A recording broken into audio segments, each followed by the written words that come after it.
तकरीबन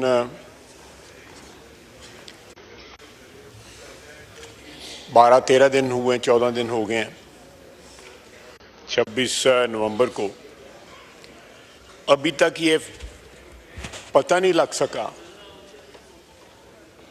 कि ये 12 बंदों की हलाकत हुई है, 278 की हुई है, हज़ारों की हुई है, 50 की हुई है, 30 की हुई है।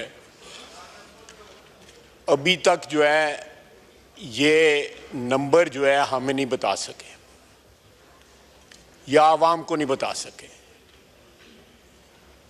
जनाब आला, इन्होंने खोसा साहब का जिक्र किया है। खोसा साहब इज ऑन रिकॉर्ड।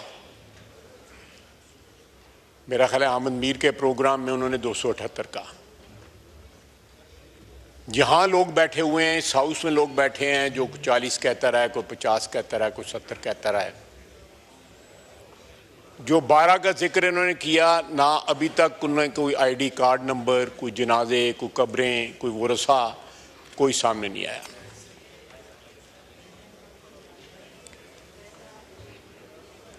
ये समझते हैं, मैं समझता हूं कि इज्तिमाई जो शऊर है कौम का, उसकी तौहीन है कि इस किस्म की हवाई बातें करना, बग़ैर किसी सबूत के करना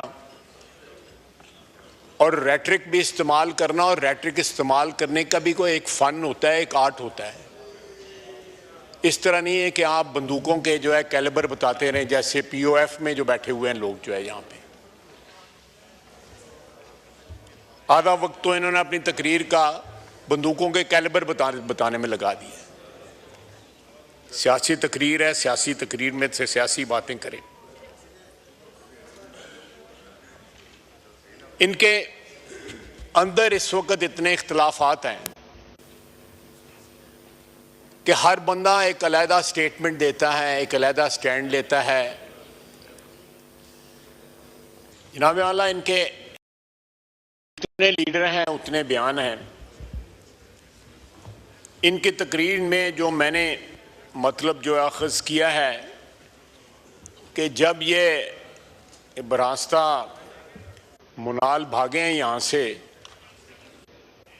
तो बुशरा बीबी इनके साथ थी। बुशरा बीबी ऑन रिकॉर्ड हैं कि मुझे छोड़ के सारे लोग जो है भाग गए, दौड़ गए। चले मैं तरमीम कर लेता हूँ। भगौड़े ये सारे लोग भाग गए। और दूसरा ये भी ऑन रिकॉर्ड है कि जब अली अमीन गंडापुर साहब की गाड़ी पे हमला हुआ, इनके वर्करों ने उनको डंडे मारे, उनके गाड़ी को तोड़ने की कोशिश की जब वो भाग रहे थे, तो उनके गार्ड्स ने जो है फायरिंग की अपने वर्करों के ऊपर। यह भी चीज ऑन रिकॉर्ड है।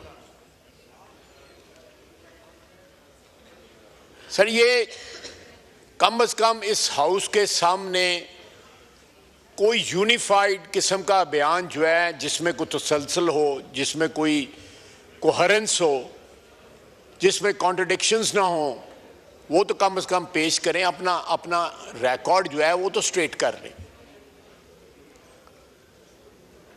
एक बात पे मुझे बड़ा अफसोस हुआ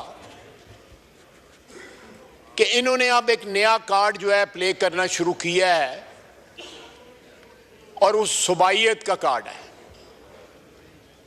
एक शख्स हमारे यहां पे 11-12 साल हुक्मरान रहा, उसका नाम अयूब खान था। बांग्लादेश बनाती है, बल्कि उसने बाकायदा कैंपेन चलाई बांग्लादेश बनाने की कि मशरकी पाकिस्तान अलहदा हो जाए। आज उसके रिश्तेदार जो हैं यहां पे सुबाइयत का कार्ड खेल रहे हैं। इस मुल्क के ऊपर जनाब डिप्टी स्पीकर, जितना हक किसी पंजाबी, सिंधी, बलोची का है, उतना ही पश्तून का है। हम 4 भाई हैं इस खानवादे में जिसका नाम पाकिस्तान है। अब अगर इनके कहने पे किसी और सूबे से एक बंदा भी ना आए, जनरल सेक्रेटरी साहब इनके अकेले अपनी गाड़ी में लाहौर फिरते रहें, और जहां पे 4 बंदे इकट्ठे हुए थे वहां पे वो ना पहुंचे, तो इसमें लोगों का क्या कसूर है?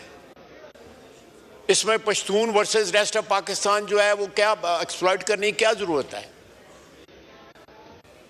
और वहां से भी अगर सरकारी मुलाजिम लाए जाते हैं वहां से पुलिस जो है सफेद लिबास में लाई जाती है। और ये सारा उस वक्त उनको ख्याल नहीं आता कि वो भी पश्तून हैं। पारा चिनार में जो कत्लेआम हो रहा है वहां पे एक दूसरे से लड़ रहे हैं, तो चीफ मिनिस्टर का वो भी तो जिम्मेदारी बनती है कि अपने सूबे में अमन कायम करे, अपने सूबे में जो है जो हकूक हैं अपने सूबे के रहने वालों के, उनके हकूक जो है बजा लाए। उनको छोड़ के उन्होंने इस्लामाबाद पे चढ़ाई की और उसका नतीजा क्या निकला? तीसरी दफा जो है वो चढ़ाई इनकी नाकाम हुई। और ये लीडरशिप जानती है इनकी, मैं नाम नहीं लेना चाहता, कि बानी पीटीआई ने संजानी का एग्री किया जब रात को 10 बजे जेल खोली गई, लेकिन उनकी बेगम साहबा ने रिफ्यूज कर दिया। उसने कहा, मैं उनको इल्जाम नहीं देता, क्राउड देख के वैसे ही बंदे का जो मीटर फिर जाता है कि इतना क्राउड था। उन्होंने कहा जी चलें जी डी चौक चलते हैं। और ये जो है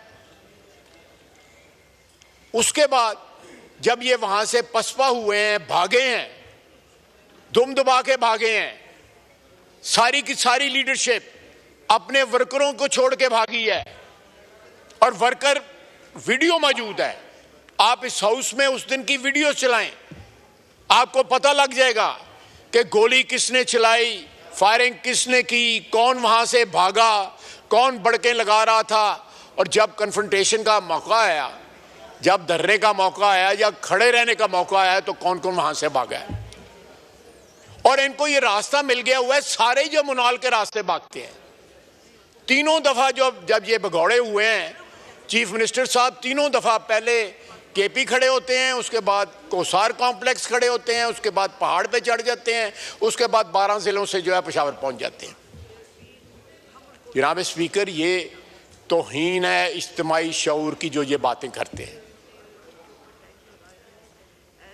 मैं लंबी बात नहीं करना चाहता क्योंकि मेरे पास तो बंदूक का या कोई लाइसेंस भी नहीं है। मैं जानते नहीं हूँ क्या रेंज होती है और कौन सी स्नाइपर राइफल होती है और कौन सी फलानी होती है, रेमिंगटन वगैरह क्या क्या इन्होंने बात। लेकिन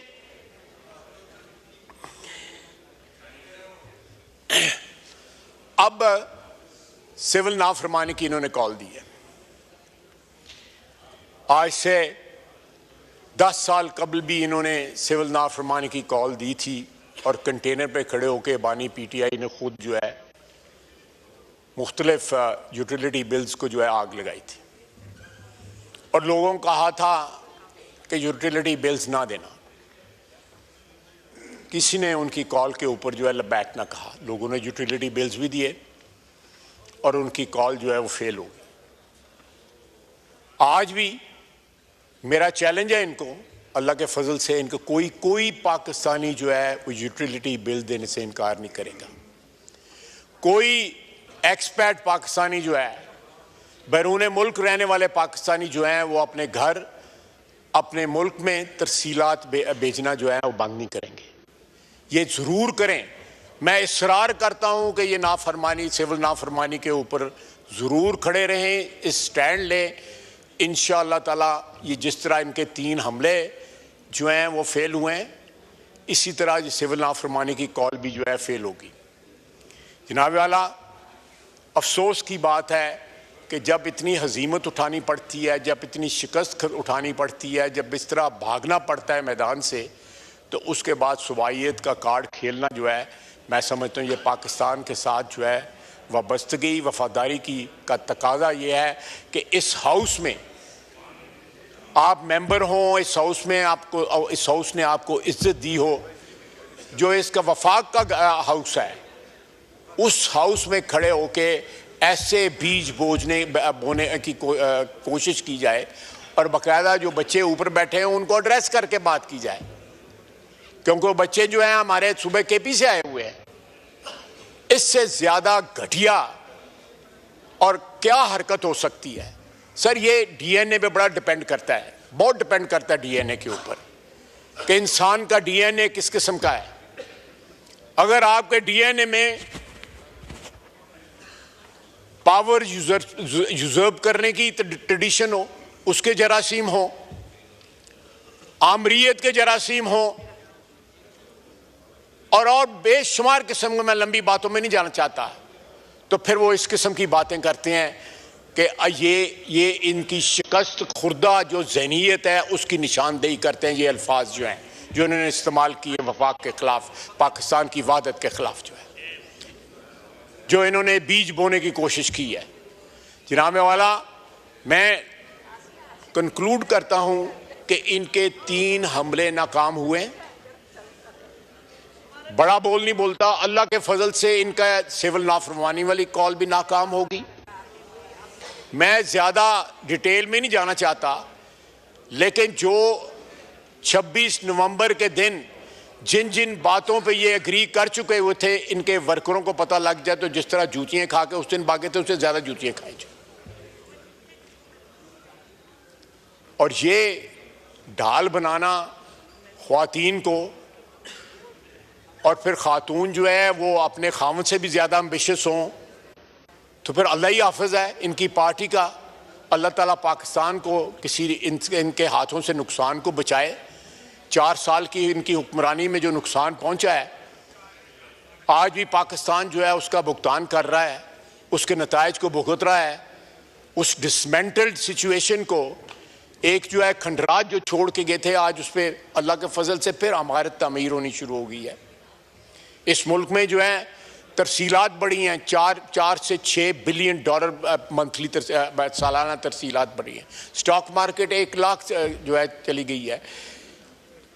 हमारा जो है पॉलिसी रेट जो है वो 5.5% वो नीचे आ गया है। हमारे जो फॉरेन एक्सचेंज रिजर्व्स हैं वो रिप्लेनिश होने शुरू हो गए हैं। इन्फ्लेशन जो है हमारी सिंगल डिजिट के ऊपर, लो सिंगल डिजिट पे आ गई है। ये बावजूद इस बात के कि इन्होंने डिसरप्शन करने की पूरी कोशिश की है कि कहीं इकोनॉमिक रिकवरी ना हो जाए। एक दिवालिया सूबे की लीडरशिप लेके बार बार हमला कर रहे हैं, जिसके पास तनख्वाहें देने के साथ पैसे नहीं है, अस्पताल चलाने के पैसे नहीं है, स्कूल चलाने के पैसे नहीं है। पहले अपने सूबे की खिदमत करें, जो है कोई लिसानियत की या सुबाइयत की बात करें, पहले कुछ डिलीवर तो करें। आपने 4 साल में क्या डिलीवर किया? आप पिछले 10-12 साल से हुक्मरान है केपी के अंदर। केपी को बाकी सूबों के साथ कंपेयर कर लेना कि आपने वो सूबा जो है अच्छा खासा खाता पीता खुशहाल जो है सूबा जो है, उसमें दहशत गर्दों को ला के बसा दिया। सारे सूबे में दहशत गर्दी है, वहां पे इतना खून खराबा हो रहा है। उस खून खराबे को छोड़ के आप खून खराबा करने जो है डी चौक में आ जाते हैं। जनाब वाला, ये इस मुल्क के साथ वाबस्तगी या मोहब्बत या कमिटमेंट की निशानी नहीं है। इन लोगों का क्या एक ऐसा एजेंडा है जो खुदा न खास्ता इस मुल्क की दुश्मनी का एजेंडा है, जो हम नहीं अचीव होने देंगे, कथित तौर पे अचीव नहीं होने देंगे। ये जितनी बार चाहते हैं हमलावर हों, हर दफा ये भागेंगे, हर दफा। इनके जो वर्कर्स हैं उनको पता लग गया कि इनकी क्या औकात है। ये जितने लीडर हैं उतने इनके ओपिनियन हैं। इतने इख्तलाफात जो हैं आपको किसी पॉलिटिकल पार्टी में नजर नहीं आएंगी। एक पॉलिटिकल पार्टी में एक होती है, एक डिसिप्लिन होता है। जब वो बातें करते हैं उसमें कोई कोहेरेंस होती है बातों में आपस में।